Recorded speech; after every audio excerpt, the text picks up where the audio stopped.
Hello friends, welcome back. आज की हम इस वीडियो में करने वाले हैं क्लास 9th हिंदी का असाइनमेंट सेमेस्टर 2। ठीक है, वीडियो स्टार्ट करने से पहले अगर आप हमारे चैनल पर नए हो और अगर अभी तक आप लोगों ने हमारे चैनल को सब्सक्राइब नहीं किया तो प्लीज़ फर्स्ट ऑफ ऑल आप हमारे चैनल को सब्सक्राइब कर लीजिए, जिससे आपको हर एक वीडियो का नोटिफिकेशन मिलता रहेगा। स्टार्ट करते हैं वीडियो बिना किसी देरी के। यहाँ पे आपको निबंध का हम लोगों ने सॉल्यूशन प्रोवाइड किया है। अगर आप चाहो तो यहाँ से निबंध लिख सकते हो। पेज नंबर 126, निम्नलिखित विषय पर करीब 100 शब्दों में निबंध लिखिए। फर्स्ट है आपका मेरा भारत महान। मेरा भारत महान के ऊपर निबंध लिखना है, तो स्टार्ट करते हैं निबंध। भारत मेरा देश है। राजा दुष्यंत और शकुंतला का वीर प्रतापी पुत्र भारत के नाम पर भारत पड़ा है। इसे अंग्रेजी में इंडिया कहा जाता है। इसके स्वतंत्रता संग्राम की कहानी इतिहास में स्वर्ण अक्षरों से लिखी गई है। हिमालय पर्वत मुकुट की तरह इसके उत्तर पर शोभा दे रहा है। इस देश के पूर्व में बंगाल का उपसागर और पश्चिम में अरब सागर है। इस देश के हृदय पर गंगा, यमुना आदि नदियों की मधुमय धाराएं निरंतर बहती रहती हैं। मेरा देश महान है कारण यहाँ की संस्कृति प्राचीन है, परंतु आज भी अपने आप में इसकी मिसाल दी जाती है। विभिन्न जाति समुदाय के लोग यहाँ आपस में मिलजुल कर रहते हैं। भारत में कई भाषिक लोग रहते हैं। विविधता में एकता इस देश की पहचान है। भारत के वेद आदि ग्रंथ के नाम से जाने जाते हैं। रामायण और महाभारत हमारे देश के प्रसिद्ध महाकाव्य हैं। भारत सभी कलाओं में विकसित देश है। यहाँ पर ज्ञान, विज्ञान, संगीत, व्यापार, तकनीकी, विश्व बंधुता, शांति संदेश, अंतर्राष्ट्रीय व्यवहार, साहित्य, कला आदि सभी क्षेत्रों में सदैव आगे रहा है। यहाँ के लोग ईश्वर पर विश्वास रखने वाले मेहनती होते हैं। भारत शिल्पकला के लिए प्रसिद्ध पाई गई है। यहाँ अजंता और एलोरा की गुफाएं, ताजमहल, कुतुब मीनार, दक्षिण के भव्य मंदिर आलीशान कलाकारी का नमूना है। पर्वतीय स्थल में शिमला, मसूरी, नैनीताल, कुमाऊं, महाबलेश्वर, माथेरान आदि भव्य स्थल हैं। दिल्ली हमारे देश की राजधानी है। औद्योगिक की दृष्टि से मुंबई, कोलकाता, चेन्नई और व बंगलुरु आदि हैं। भारत समृद्धशाली और विकसित देश है। स्वतंत्रता के पश्चात से देश कभी सांप्रदायिक या संकुचित नहीं रहा, इसलिए यहाँ पर सभी देश के लोग आकर अपनी रोजी रोटी पाते हैं। वीर महापुरुषों से मेरा देश कभी भी रिक्त नहीं हुआ। मर्यादा पुरुषोत्तम श्री राम, भगवान श्री कृष्ण और बुद्ध आदि ने यहीं पर अवतार लिया है। कबीर दास, नानक देव, जायसी, तुकाराम, ज्ञानेश्वर, शिवाजी, अशोक और चंद्रगुप्त आदि वीर प्रतापी लोग ने इसी भारत देश में जन्म लेकर इसे ही अपनी कर्म भूमि बनाया था। अनेक क्रांतिकारियों ने इस भारत देश में अपनी क्रांति को अंजाम दिया था। इन सूरवीर ने भारत माता की कीर्ति में 4 चांद लगा दिए हैं। खोज या आविष्कार में हमारा देश कभी पीछे नहीं रहा है। सीवी रामन, जगदीश चंद्र बोस आदि वैज्ञानिकों ने इस महान भारत देश की देन है। व्यास, कालिदास, टैगोर, बच्चन, वाल्मीकि इसी देश का गुणगान अपनी रचना में करके ही बड़े बड़े साहित्यकार हुए हैं। भारत के वेद ग्रंथ की गणना संसार के श्रेष्ठ एवं प्राचीनतम साहित्य में होती है। हमारे भारत देश की विशेषता यहाँ की संस्कृति, भाईचारा, मातृप्रेम, देशभक्ति, बलिदान, विश्व शांति, मानवता और गौरवपूर्ण के लिए प्रख्यात है। वर्तमान प्रगतिशील और भविष्य उज्जवल है, इसलिए मेरा देश महान है। इसका सभी कोना भरा पूरा है और मुझे गर्व है कि मैं एक ऐसे देश का नागरिक हूँ जहाँ सभी मानवता के पुजारी हैं। प्यारा प्यारा देश हमारा। तो यहाँ पे आपका मेरा भारत महान पर निबंध खत्म होता है। नेक्स्ट अब आपका जो निबंध आता है वो आता है समय का सदुपयोग। सचमुच समय एक अनमोल वस्तु है। संसार में खोई हुई वस्तु मिल सकती है, किंतु खोया हुआ समय फिर वापस लौट कर नहीं आता। दुनिया में ऐसी कोई भी घड़ी नहीं है जो गुजरे हुए घंटों को फिर से बजा सकती है। समय के सदुपयोग पर हमारे जीवन की सफलता प्रायः निर्भर होती है। वास्तव में अपने बहुमूल्य जीवन की कीमत वही मनुष्य समझता है जो एक पल की कीमत रखता है और वही आगे जाता है। जो व्यक्ति समय का सदुपयोग करना जानता है वही अपने जीवन का सदुपयोग कर सकता है। यह खेद की बात है कि कई लोग समय का दुरुपयोग करते हैं। सवेरे 8 बजे तक तो उनकी आँख यानी नींद में डूबे रहते हैं, फिर उठते हैं तो आधा घंटा आलस उतारने में ही बीत जाता है।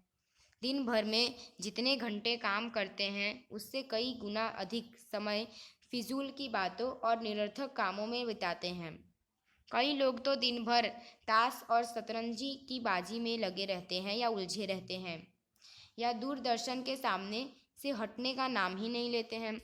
यद्यपि हमारे जीवन में मनोरंजन की भी आवश्यकता है, किंतु वह मेहनत करने के बाद है। समय का सदुपयोग करने के लिए हमें प्रत्येक कार्य निश्चित समय में ही पूरा करने की कोशिश करनी चाहिए। कुछ दिनों के निरंतर अभ्यास से हमें समय का उचित उपयोग करने की आदत पड़ जाएगी।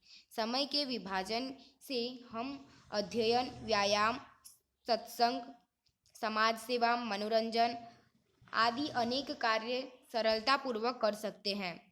इससे न तो हमें कोई काम का बोझ होगा और न अब कौन सा काम करें यह हमें सोचने की ज़रूरत पड़ेगी। कोई भी व्यक्ति अपने समय का सदुपयोग किए बिना महानता प्राप्त नहीं करता। दुनिया के महापुरुष समय की कीमत जानते थे, इसलिए वे महान बन सके। समय का सदुपयोग करके ही वे संसार में अमर कीर्ति प्राप्त कर सकते थे।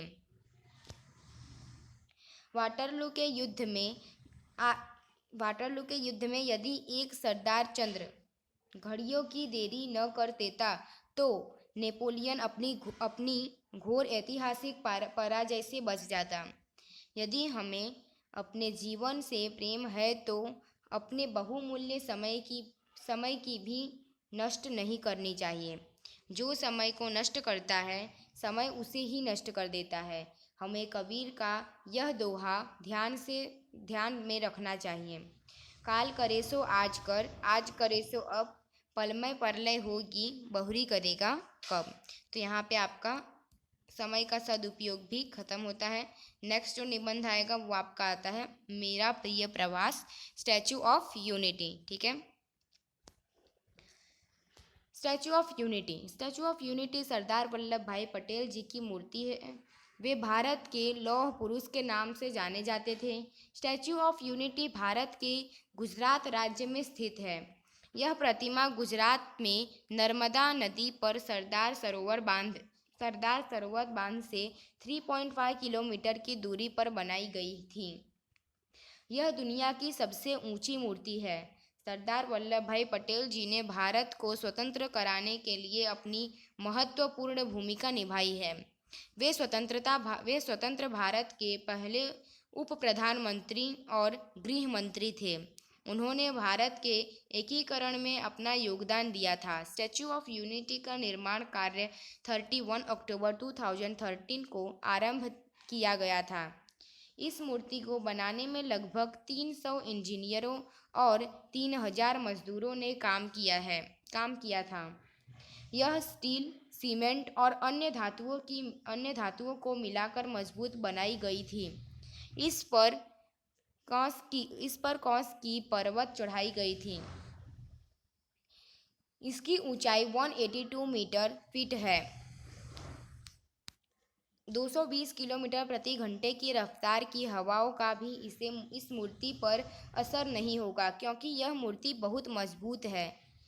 इस मूर्ति को बनाने में लगभग 3000 करोड़ की लागत लगी थी। इस मूर्ति में अंदर एक लिफ्ट लगी हुई है जिससे लोग सरदार वल्लभ भाई पटेल के हृदय में जा सकते हैं। वहाँ पर जालियाँ हैं जहाँ से सरदार सरोवर बांध का नज़ारा भी देख सकते हैं। इस मूर्ति के अंदर एक म्यूजियम है जहाँ पर उनकी जीवनी की तस्वीरों को दिखाया गया है। इस मूर्ति को बनाने में लगभग 5 वर्ष का समय लगा था। इस मूर्ति का डिजाइन प्रसिद्ध मूर्तिकार राम बी सुतार ने किया था। स्टैचू ऑफ यूनिटी की मूर्ति का उद्घाटन सरदार वल्लभ भाई पटेल जी के जन्मदिन 31 अक्टूबर को 2018 में भारत के प्रधानमंत्री श्री नरेंद्र मोदी जी द्वारा किया गया था। भारत देश की एकता को बनाए रखने के लिए स्टैचू ऑफ यूनिटी मतलब सरदार वल्लभ भाई पटेल जी की मूर्ति को बनवाया गया था। यह एकता और शांति का प्रतीक है। यह मूर्ति हमारे भारत देश का गौरव है। स्टैचू ऑफ यूनिटी की विशाल प्रतिमा को देखने दूर दूर से लोग आते हैं। तो यहाँ पे आपका इस वीडियो में हम लोगों ने 3 आपको निबंध करा दिए हैं। पहला आपका जाता है मेरा भारत महान, दूसरा है आपका समय का सदुपयोग और तीसरा आता है आपका मेरा प्रिय प्रवास स्टैचू ऑफ यूनिटी। ठीक है, नेक्स्ट वीडियो से हम लोग करेंगे भारत की विकट समस्या जनसंख्या। ठीक है, तो अगर आपको हमारा वीडियो पसंद है तो इसे लाइक कीजिए, सब्सक्राइब कीजिए, शेयर कीजिए और कमेंट कीजिए आपको वीडियो कैसा लगा। मिलते हैं में। जय हिंद, जय भारत। अगर कोई डाउट है तो हमें कमेंट कीजिए, हम आपको उस डाउट का सॉल्यूशन बना के प्रोवाइड कर देंगे।